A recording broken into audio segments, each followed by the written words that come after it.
नेकी कभी बेकार नहीं जाती। किसी गांव में एक लकड़हारा अपनी पत्नी के साथ रहता था। वो बहुत गरीब था। वो किसी भी दुखी बच्चे को देखकर परेशान हो जाता था। वो बहुत ही उदार और कोमल हृदय का मालिक था। एक बार उसकी पत्नी बहुत बीमार पड़ गई। उस दिन लकड़हारा बहुत सी लकड़ियां काट कर लाया और उन्हें बेचकर जो पैसे मिले, वो उन पैसों से दवाई खरीदने जा रहा था कि रास्ते में अचानक उसे एक बच्ची मिली जो एक पेड़ के नीचे खड़ी रो रही थी। लकड़हारा उस बच्ची के पास पहुंचा और पूछा, बेटा क्या बात है, तुम रो क्यों रही हो? बच्ची ने रोते रोते कहा, मेरी माँ बहुत बीमार है और मेरे पिताजी नहीं हैं। मैं ही अपनी माँ का सहारा हूं। मुझे उसकी दवाई लानी है, जिसके लिए मेरे पास एक भी पैसा नहीं है।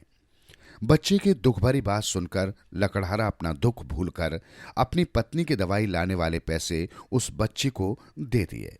पैसे लेते ही वो बच्ची एक सुंदर परी में परिवर्तित हो गई। ये दृश्य देखकर लकड़हारा हैरान रह गया। परी ने कहा, मेरा नाम नीलम है, तुम हैरान न हो।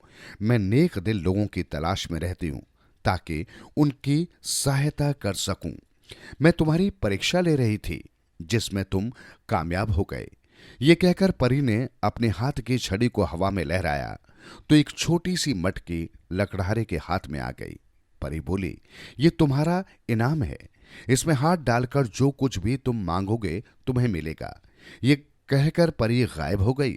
लकड़हारे ने उसी मटकी के द्वारा पत्नी के लिए दवा प्राप्त की और खुशी खुशी घर आ गया। इस तरह नेकी कभी बेकार नहीं जाती।